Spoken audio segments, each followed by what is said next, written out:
it really seems, Judd, like this whole offseason has been geared towards propping up Kirk Cousins, right? From Gary Kubiak and Stefanski to the draft, addressing the offensive line, getting him a tight end who can catch the ball. This whole offseason, almost entirely, not free agency, but other than that, has been dedicated to propping up Kirk Cousins.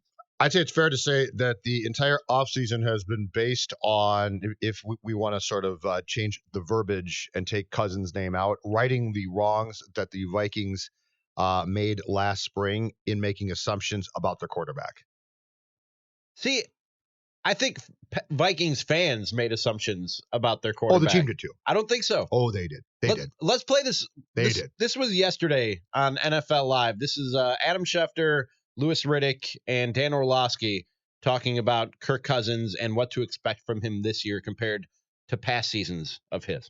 Well, let me say this. Again, on the eve of training camp last year, the Vikings suffered a tragic loss when their offensive line coach, their assistant head coach, Tony Sperano, lost his life. And again, that takes priority, but that had a tremendous impact on that Vikings offense. And this year, I think that they've settled that some by hiring Gary Kubiak, bringing him in to work with Kevin Stefanski, bringing in Rick Dennison. I think this offense is going to be more stable this year. It's going to be stronger, sturdier, and because of that, Kirk Cousins, I believe, will be a better quarterback because of it. Well, this offense will have their identity that they want now with Gary Kubiak being there and Stefanski. They want to run the football and then play action. That's what Kirk Cousins is best. So Kirk Cousins' defense, I mean, he threw for 4,300 yards and 30 touchdowns last year with a bottom 3 run game in one of the worst interior offensive lines in football. Now, Garrett Bradbury, the draft pick, is going to solidify some of that, Irv Smith being there. But I expect Kirk Cousins. I'm one of the people who think Kirk Cousins is a top 12 quarterback in the NFL, so I expect him to play that way. It wasn't lost on the Vikings, Louis, because to your point, they take a center, they get him some help. You got Irv Smith.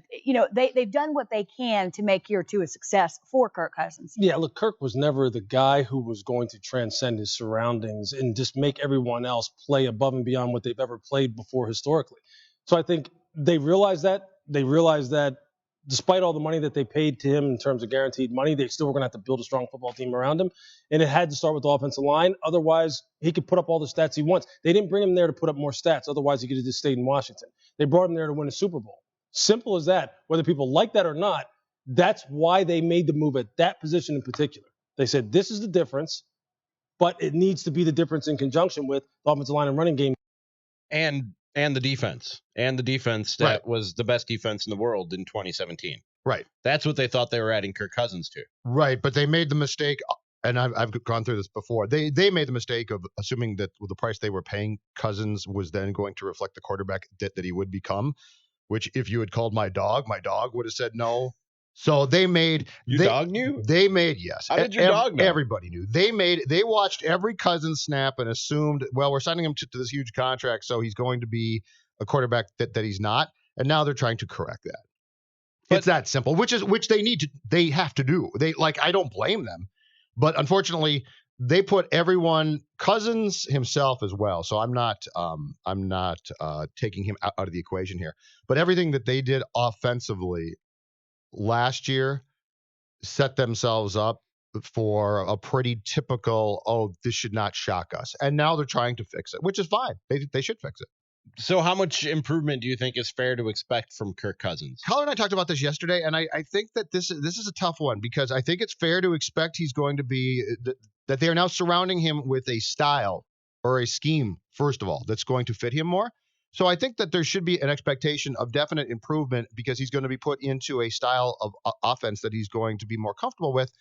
The only thing, and this is true of a lot of QBs and teams, so that this is not going to surprise. The only thing is because of the salary cap and Cousins has paid so much, the depth still is not there. So if you get a couple guys hurt, it's going to be a big deal. But I think that if you just look at opening day of training camp and what Kubiak's going to try to do, that there should be an expectation, not that this offense will be fantastic, but that it'll be far more consistently functional. How about that for a term? I like it. Than it was last season. And I think that's maybe all you can ask from Kirk Cousins is a little bit more consistency. Yes.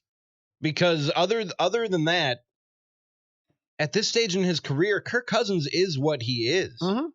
Like, if you're expecting a big jump in Kirk Cousins from last year to this year, you're kidding yourself. Like, for everything that they did to put him in the best position to succeed, the guy had, when you look at his numbers as a whole, and I know that This doesn't necessarily tell the entire story, but you look at his numbers as a whole, and you can argue he had a career year in his first year in Minnesota. He completed 70% of his passes, almost 4,300 yards, and 30 touchdowns. Mm-hmm. Those were all career highs for Kirk Cousins. Mm-hmm. He might have had the best season of his career last year, and you still ended up 8-7-1. He was statistically at the end, cumulative stats were very good. The problem goes back to now the primetime games, the biggest games, the Chicago game, and third downs. Collar talks all the time about the troubles that Cousins has on third down. So here's what I think all this is designed to do. Not necessarily to make Kirk Cousins all that much better, but he struggles in pressure situations, whether it's a primetime game or a big third down.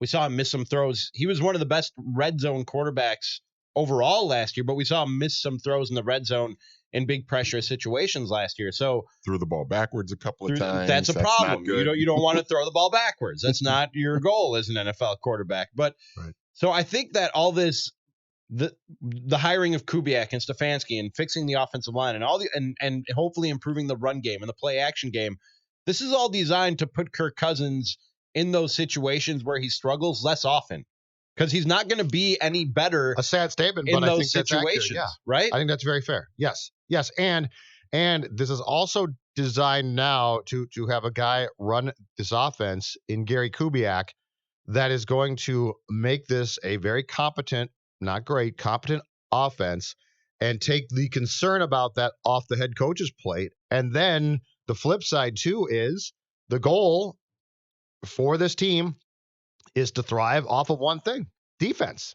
Like this is still a defensive first. We put a lot of our money, we put a lot of our efforts, we put a lot of our wisdom into defense. So this is all the only thing that the Vikings want. And this has been a long way to go to get here.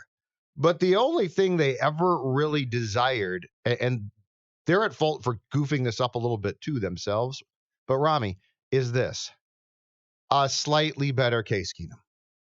And that offense. That's all they wanted. Like, this was never done saying we are signing this QB because, oh my gosh, now we're going to become an offensive first focused team, right? And now we're going to score all these points. This was done predicated on the fact that the head coach did not trust Case, who was a career backup. So that's almost fair, really. And that he knows defensively he's going to have in his mind a top 5 defense. So all they ever really desired was a quarterback who they thought was going to be an upgrade on Case. And unfortunately for them, in 2017, that did not consistently happen, especially in big games. Highlight strengths, hide deficiencies. Yeah, that's going to be the biggest thing for Kirk. That's what's going to be the biggest thing for Kirk Cousins in 2019, and for the Vikings to do that for him. Highlight his strengths, which is play action. He's at his best in play action situations, so a very, very heavy diet of play actions, and hide his deficiencies, which is on third and long situations. So try and limit the third and longs. If you're going to have third downs, they need to be 3rd and 2, 3rd and 3, 3rd and 4, more manageable third down situations that Cousins has a better chance of executing in. And you stay out of the 3rd and 11, 3rd and 12s, because that's where he always struggles, because he never seems to make a play in those sort of situations. This team should have, and the removal of this guy from his position with 3 games left was tantamount to admitting this, but they should have just said, we royally screwed up. Mm-hmm. John DeFilippo beat them, or helped. He didn't even beat them. He helped beat them in the NFC title game, and they became enamored with that. But if they had professionally taken a step back and said, okay, what can we do best here? You wouldn't have hired him in a million years. And they put that offense in a position in so many ways last year, a position to fail, and they did. I don't know why NFL teams, when you go and get a quarterback like a Kirk Cousins, when the Bears went and got a Jay Cutler, when you get a guy who's had some success elsewhere, why not right along with him? I would do this every time. If I went and got a high-profile quarterback who's had success elsewhere, I'd pluck somebody off that offensive staff and run the same exact system. Why take him out of his comfort zone? You know why? Because these teams are I shouldn't say all, because too many of these teams remain arrogant about thinking that they know best. Because you're 1,000% right. Because when the Bears hired Jay Cutler, I was screaming, get Kyle Shanahan. Yep. Because he thrived under Mike Shanahan. I was screaming and for Shanahan, years. Go and get Kyle Shanahan. Disciple should have been on the sideline for the Vikings last year. Right, exactly. Yeah. If they knew what? Let's say 90% that they were likely going to get Cousins and sign him, right? So at that point, you're right. You got to go start to say, forget what we think is best and what we did. What they needed to say at that time, and they didn't say, was what's going to make this guy as successful as possible, because he's the most important piece here. Everyone else can adapt. There right? There are very few quarterbacks who succeed no matter the circumstances. Like that, no matter what pieces you put around them in the offense, no matter what offense they're playing, and no matter who's coaching them, they're going to get you 7 wins. But those guys are so few and far in between. I mean, like there's 2 or 3 of them per generation, if that. The rest of the guys, almost the rest of the league, I don't care how much arm talent they have. I don't care how athletic they have, how good they are. They have to be put in a position to succeed. And it starts with the coach and the system and the players that they're playing with. Kirk Cousins, and this is what Louis Riddick was saying, he's not a guy who's going to elevate the entire offense and all the players around him single-handedly. That's not who he is. He never was. He never will be. And you're not going to change him 8 years into his career. What deficiencies he has. You have to try, like Manny was saying, to maximize his strengths and minimize his deficiencies. That's where you're at with Kirk Cousins. And the Vikings